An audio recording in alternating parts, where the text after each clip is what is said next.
Oh, que Dieu nous aide. Pour qu'il ait pitié de moi. Je vais faire comment? Dans cette vieillesse-là, je vais faire comment? Je vais faire comment? Je vais faire comment pour rembourser cette aide? Je vais faire comment? Ayez pitié de moi, pardonnez. Citoyens, citoyennes, depuis le mois de janvier 2024, pendant même la CAN, on a entendu des cris et des pleurs dus à des déguerpissements abusifs à travers la ville d'Abidjan. Ces déguerpissements se sont poursuivis au mois de février jusqu'à ce qu'ils arrivent ici. Ici, nous sommes à Jesco-Rivière. Et ce que nous sommes venus vous présenter aujourd'hui, ce ne sont pas des habitations comme on le fait d'habitude.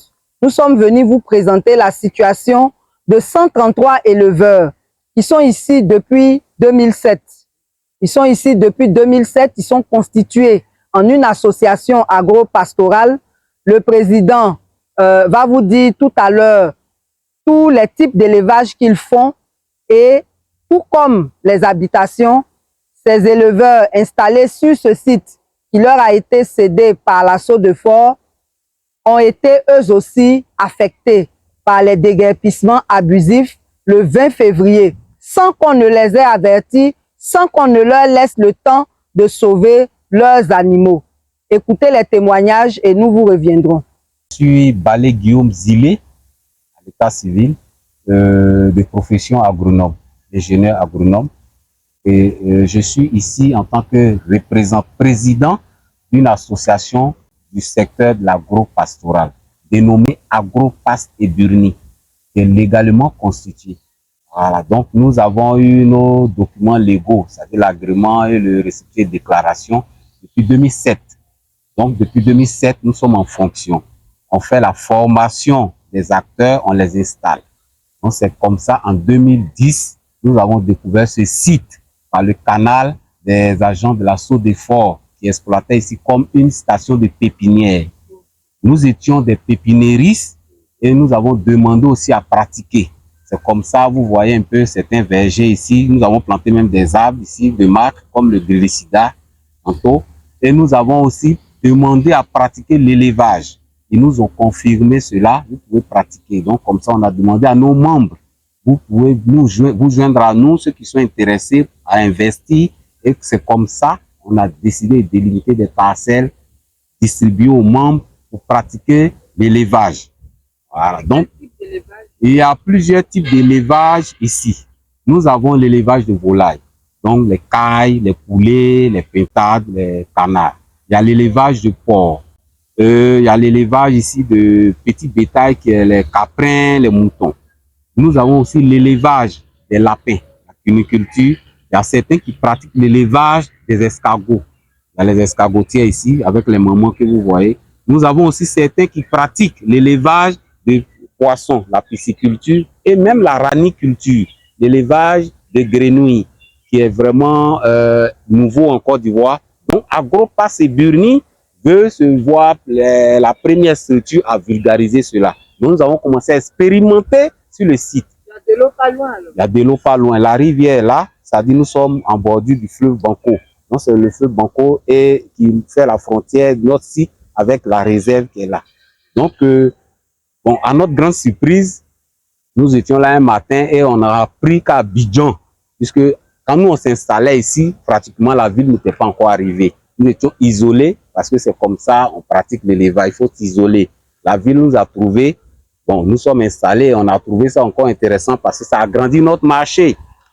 On apprend qu'ils sont en train d'assainir Abidjan. On dit, ok, puisque nous sommes dans le domaine de l'agro, on nourrit la population, bon, nous, ça ne nous concerne pas. À notre grande surprise, un matin, on voit des bulldozers qui déchargent. Et on voit monsieur le ministre, gouverneur, qui s'est présenté en personne. Et je me suis présenté aussi à lui avec les documents. Si je peux vous présenter ces documents, je pense bien que le journal officiel est là. Voilà le document, le journal officiel de Côte d'Ivoire, publié le 30 août 2012. Et ici, nous avons le récépissé de déclaration du ministre de l'Intérieur, autant Désiré Tagro qui a signé. Vous voyez derrière là, je pense bien, il y a son nom en bas. Voilà, le 7 décembre 2010. Donc, on a présenté au ministre, comme nous sommes des éleveurs et comme nous sommes une structure, vraiment, c'est un investissement qui est un peu plus lourd. Donc, essayez de nous aider. Si vous pouvez nous accorder un délai d'une semaine, comme on n'était pas prévenu, on va déplacer les animaux. Ils n'ont pas cherché à entendre raison. Voilà. Le directeur du cabinet du ministre était même présent. On a tout fait. J'ai tempêté. Il n'a pas voulu entendre raison. Bon, vraiment, on ne pouvait pas aussi regarder. On a commencé à déloger les animaux comme on peut. Voilà. Il y avait un bulldozer et il y avait un poquelin. Voilà. Et les deux ont pris le site de part et d'autre. Le bulldozer était derrière. Comme ça, vous voyez ce qui est dégagé là. Tout ça, c'était des fermes, des poulaillers. Et comme ça, le poquelin est passé. Il a fait, vous allez voir son itinéraire. Il a fait vraiment son ravage de l'autre côté. Donc, c'est son retour là. Il a fait nuit. Ils nous ont promis de revenir. Donc, pratiquement, vous voyez, ce mois de février, là. ce mois de février. Donc, vous avez compris que c'était le 22 février. Vous rappelez la date? Le 21 février, mercredi 21, qui Avant sont même passés. de communiquer les 167. Voilà, le mercredi 21 février. Donc, c'est comme ça, ils ont dégagé tout le monde. Bon, c'était vraiment avec la violence. Ça, je vous dis, avec la violence. On a un frère là même qui, ils étaient obligés de le prendre de force avec des gros bras, l'éjecter de sa ferme. Bon, vraiment, c'était alarmant. Alarmant. Franchement, on a pleuré. Voilà, parce que c'est des investissements. C'est pas les fonds de l'État. Nous avons contracté pour certains ici des prêts à la banque. Et on a des engagements. On a des véritables engagements. Certains sont à la retraite. Et avec la grâce de Dieu, il y a la banque des retraités appelée FIDRA qui a prêté à certaines personnes. Ils ont même été ici pour vérifier si vraiment c'était avéré qu'on pratiquait l'élevage. Ils ont financé ces personnes. Malgré ça, les gens sont venus casser. Qu'est-ce qu'on fait pour pouvoir honorer nos engagements vis-à-vis des financiers? Donc, vraiment, nous sommes endettés, nous sommes alarmés, nous sommes vraiment à la rue. À la rue. Ici, il y a certains, bon, pour la majorité, nous avons au moins un ouvrier. Et ces ouvriers-là, ils sont des salariés. Donc, ces ouvriers, nous sommes obligés de les faire rentrer au village. Bon, on n'a plus rien, plus rien, avec des dettes, de lourdes dettes. Donc, par la suite, on a appelé un commissaire de justice qui nous fasse au moins un constat pour la traçabilité. Moi, c'est Baka Sophie. Je vendais au marché. Et puis bon, j'ai décidé de faire les porcs. Malheureusement, ils sont venus, ils ont détruit mes porcs. Les porcs, elles avaient mis bas. On ne peut pas attraper une truie qui a mis bas. Et ils ont, avec une barbarie que je ne peux même pas décrire. J'étais à Jacquesville quand on m'a appelé que le bulldozer est derrière ta porcherie. Je suis revenu. Effectivement, j'ai trouvé la porcherie, le bulldozer là, en train de faire tomber toutes mes affaires.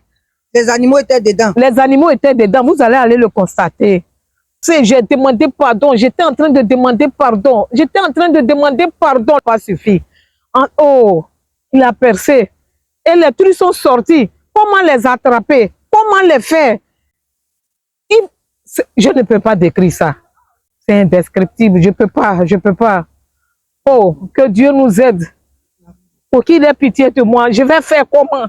Dans cette vieillesse-là, je vais faire comment? Je vais faire comment? Je vais faire comment pour rembourser cette dette? Je vais faire comment? Ayez pitié de moi, pardonnez. Oh.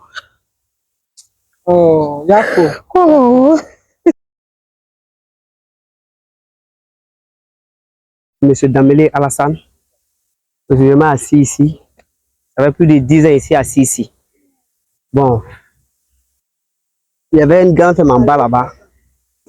C'est ici me débrouille un peu. Quand j'ai fait mon accident en 2020, bon, il ne travaillait plus, je ne peux plus travailler. Donc, du coup, le petit agent qui me restait, il est pris venir faire une grande ferme en bas là-bas. Il faisait un peu de lapin, canard, un peu de tout quoi. Faire lapin et puis canard. Bon, la dernière fois, on a appris le son. Bon, il y a appris en haut là-bas. On dit que besoin de casser en haut là-bas. Bon, on dit que bon, ici, ils ne vont pas arriver ici. Donc, moi, je n'étais pas le temps en voyage. On dit qu'ils ne vont pas arriver ici. Dans moi, ma femme m'appelle pour être en voyage, pour dire, bon, ah, ils sont arrivés ici. Je dis, mais, arrivés ici en comment? Ici, on voit aux fermes, aux maisons, aux dortoirs, ils ont tout nyaramou là-bas. Au lapin, tout est mort. Ici, 0-0, où je suis allé là. Voilà. Il dort, la plume est tape, soleil me tape et s'en bas là-bas. Mais il ne sait pas où partir. Il y a plus de 4 millions, il est perdu. 4 millions, il a investi dans des grands fermes, il a tout perdu. Bon, allez là, moi, il fait quoi maintenant? Il ne peut plus travailler, il ne peut plus marcher. Il fait quoi? D'aller voler. Donc, du coup, si vous pouvez m'aider, vraiment, si vous pouvez m'aider vraiment à retrouver les activités, ça va vraiment me plaire. Donc, il ne sait pas où partir, il ne sait pas où partir. Voilà, c'est ici, il dort, en bas là-bas, au bord de l'eau. On peut voir. Ici, 0-0, où je suis allé là. Voilà. Il dort, la plume me tape, soleil me tape et s'en bas là-bas. Donc, il ne sait pas où partir. Donc, vraiment, voilà, vraiment, il s'est handicapé, voilà, il peut rien faire encore. Donc, il demande réparation, vraiment, il ne sait pas où partir. Moi, c'est Touré Draman. Et bon, le 20, j'étais dans ma ferme. Un coup, ma femme dit, ah, mais le bulldozer arrive. Hein. J'ai dit, comment ça? C'est là maintenant. J'ai dit, j'étais tellement paniqué. J'ai pris une échelle. Ma femme dit, mais toi-même là, est-ce que tu sais ce que tu es en train de faire? Ramassons les affaires, on va faire sortir. Prenons les animaux, on va les faire sortir. Tu es là. Donc, bon, je suis monté sur la toiture parce que je me suis dit que mais, la toiture là, au moins je peux les enlever pour aller faire haute élevage quelque part. Je suis monté sur la toiture. Bon. Après, ils m'ont dit que la machine à 2 mètres de moi. On n'avait même pas eu le temps. Je n'ai même pas eu le temps de faire quelque chose. Donc j'étais dans la maison. Je ne sais pas qu'est-ce qu'il faut prendre. Bon, je ne sais pas. J'étais arrêté là-bas. J'ai dit, bon, je ne sors pas. Tuez-moi même. Tuez-moi. Et puis, l'homme de la machine, en tout cas, il voulait me tuer. Et oui, il voulait me tuer. Parce qu'il a pris la machine. Il a commencé à casser ma femme. Il a commencé à casser ma femme sur moi. Et puis la poussière même descendait sur moi. Et puis il y a un qui s'est approché pour dire que, ah, le vieux là, il est sérieux, hein? Il négocie avec lui. Mais après, bon, ça c'était pour me flatter. Et puis ils sont rentrés, ils m'ont pris de force. Mes poulets étaient dans la ferme là-bas. Ils ont cassé. Donc c'est tombé sur les poulets. J'ai dit c'est tombé sur les poulets. J'ai pu avoir 10 poulets seulement pour les faire sortir. Nos affaires, parce que l'agriculture, bon, le technicien, je suis un technicien agro, j'ai fait OIC Côte d'Ivoire. Bon, l'agro-pastoral, ça veut dire quoi? Ça veut dire pasteur, berger. Ça veut dire que l'éleveur là doit surveiller ses animaux. Donc j'habitais là. Mes fauteuils, tout ça là, bon, mes petits loisirs là, ils ont tout cassé. Tout, on n'a pas pu récupérer même quelque chose. Ils ont tout détruit avec les animaux. Tout ce qu'on avait. Bon, on ne savait pas où partir. Donc ma femme et moi, on a dormi à la Belle Étoile. À la merci des gens. Parce que c'était à côté de la route. La plume nous a tapé là. On a dormi à la Belle Étoile. Vous avez perdu et votre activité et votre logement en même temps. Tout, on a tout perdu. Vous avez des enfants. Ma fille, elle est en ville là-bas. À mon âge là, j'ai à voir quoi encore. Si je vais chez un frère, il va me dire, mais bon, tu as un poids. Je travaillais. Le peu que, bon, les rentes là, ça peut donner combien? J'ai fait doucement, j'ai eu mon petit élevage. Vous venez détruire ça. Maintenant, Hein? Où est l'argent? En tout cas, je demande qu'on fasse réparation. Et puis recaser. Et puis trouver même des solutions pour nous. Esmaro Sali, il travaille à Eko et Bini. Il était parti au travail pour aller balayer. Maintenant, il était là-bas vers les 11h. On m'a appelé que la machine est arrivée dans le quartier, en train de casser le coin. En même temps, j'ai pris voiture pour courir pour venir. D'ici, je suis venu trouver, ils sont arrivés derrière chez moi. Maintenant, ils étaient dans mon tennis et ils m'ont vu. Je ne sais même pas ce qu'ils prennent dans la cour. Je suis en train de tourner. Quand la machine a soulevé ma truc là pour faire tomber le bâtiment, c'est tombé sur moi-même ma maison. Le machiniste m'a vu, le gros bras qui était à côté, lui dit non, laissez la dame, n'a qu'à faire sortir ses trucs. J'ai fait sortir mes trucs, j'ai fait sortir au dehors pour déposer. Les jeunes aussi, et ils sont là pour prendre derrière nous, pour envoyer. Vraiment, actuellement, on n'a rien. Nous, on demande à l'État, ils ont qu'à nous aider. Vraiment, on souffre ici. Allez là, on dort dehors. Mes enfants, là, ils ont cassé leur école. Actuellement, que les enfants même ne vont plus à l'école. Ils sont dans notre maison. L'école qui était en haut là. Mon fils va au collège là-bas, ils ont cassé. J'ai 5 enfants actuellement, voici un Simondo. Donc, on demande pardon à l'État qu'ils ont qu'à nous aider. Vraiment, on souffre ici. Bon, moi, c'est Silou Nelo à l'état civil. Je suis un éleveur et membre de Agroparc Eburni. Nous sommes installés ici depuis près de 14 ans pour certains et puis peut-être 10 ans pour d'autres. Donc, nous sommes de l'autre côté. J'avais 2 bâtiments. Au niveau de ces 2 bâtiments, j'avais un bâtiment où j'avais, comment on appelle ça, les lapins. Et puis le deuxième bâtiment, je faisais là les poulets et puis des pentates. Vous voyez? Donc j'étais en ville, j'avais une rencontre avec un de mes clients qui est au niveau du Bénet, parce que très souvent, eux, ils me passent commande de lapin. Donc c'est là-bas que j'étais et puis l'un de mes travailleurs m'a appelé pour dire que les machines sont en train de venir. Et effectivement, je viens trouver effectivement, ils sont sur mon site. J'ai dit bon, mais les lapins même qui sont là, permettez à ce qu'on puisse y aller les enlever. Le machiniste me dit, si tu ne quittes pas là, je vais t'écraser avec, comme on appelle ma machine. Il dit, ah bon, mais je suis un être humain. Donc, comme on appelle, ils ne m'ont même pas permis de finir de parler. Ils sont venus me pousser, me faire quitter. Le bâtiment où il y avait les pentades et puis les poulets, sont venus tout faire tomber. Non, ils ont tué les animaux. Voilà les animaux et puis, comme on appelle, voilà. Donc, du coup, vraiment, nous sommes laissés rester ici, sincèrement dit, on ne sait plus quoi faire. Parce que, comme notre président l'a déjà dit, pour certains, ce sont des prêts, on n'a même pas fini de rembourser, mais vraiment, ce que je demande, il faudrait que vraiment, comme on appelle les organisations puissent nous venir en aide. Et serait-ce que même notre ministre de tutelle, le ministre de la production animale et autres, là, comme on appelle ça, vraiment, il faudrait qu'il y ait des organisations de bonne volonté pour pouvoir nous venir en aide.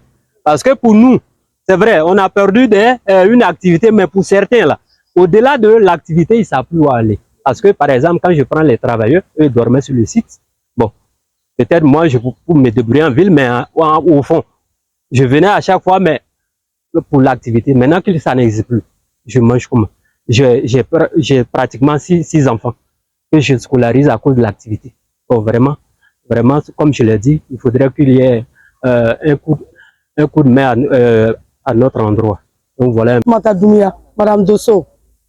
On a mis quoi Jesco Chila.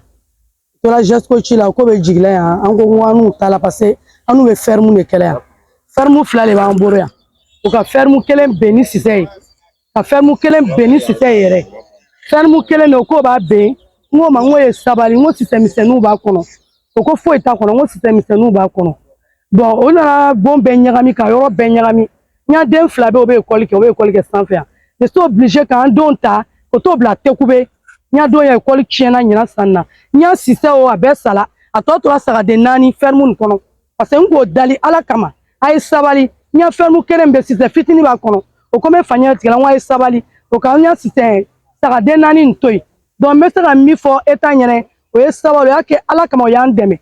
setanye fo itamboro anga juru ta banki la le amena na barake anga juru mi ta banki tu banko do ya école chena anya rebe la kere mali akalo kele ni ambe la kere mali ambe yoro na ambe la kere mali donc ay sabali ayan deme eta yan deme am fa kala san watra yan demo yan fle ame ferme le kele en fo itamboro. Salam alaikum. C'est la Mamouna. On a association de élevage. Moi, je fais élevage de porc, canard. Moi, j'étais au travail. On m'appelle. On dit que non, ils vont venir au casser. Et dans ça, j'ai appelé ma femme. Et ma femme me dit que non, ma soeur est déjà rentrée dans le quartier. Eux de venir en ces solutions pour révéler les animaux là. Dès que je suis quitté au travail, il vient au corridor. Dès qu'il vient au corridor, ici, il a déjà cassé tout. Et mon élevage de porc avec canard. Donc moi, je pensais que non, il allait venir les trouver, puis il allait déplacer pour envoyer ça ailleurs. Mais ici, il vient casser tout.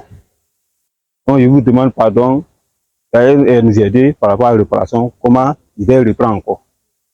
Moi aussi, j'habitais Salmata. C'est que non, maman, vraiment, papa, elle a parlé là. C'est passé comme ça. C'est passé comme ça. On est là débrouillé ici. On a pris crédit. On se débrouille. Un peu, un peu. C'est quoi on gagne? On rembourse crédit. Le reste là, on prend pour manger. Maintenant, on n'est pas jeune encore. Mais j'ai. C'est quand on se débrouille à faire ça. Si on est venu casser là, on va faire comment maintenant? Il n'y a pas bon travail pour les enfants. Nous aussi, on est là débrouillé un peu, un peu. Mais ça aussi, elle est vieille. Elle est vieille. On va faire comment? Moi, je n'ai pas beaucoup de paroles. Je ne peux pas parler aussi. Mais pardon, aidez-nous. Aidez-nous. Aidez-nous. Quand tu faisais élevage ou quoi? Je ne veux pas élevage, c'était pour les effets. Poulet. C'était pour les effets. C'était pour les. Donc, on veut, vous ne quand nous dire même la vérité. La vérité même. Vous ne quand nous dire. Sinon, on ne sait même pas ce qu'on va faire. On ne sait même pas. On est là marcher. On ne sait même pas où on est là. On dort. On ne sait même pas où on est là. Citoyens, citoyennes, vous avez écouté tous ces témoignages très poignants de mères de famille, de pères de famille qui sont fragilisés par cette situation désastreuse, de leurs activités qui ont été détruites. Vous avez vu de vieilles personnes qui avaient pour activité l'élevage. Vous avez vu aussi des jeunes, même un handicapé, des personnes qui se débrouillaient ici par leurs propres moyens, qui n'ont pas été financés par l'État. Certains ont même pris des crédits auprès de leur banque qu'ils doivent aujourd'hui rembourser.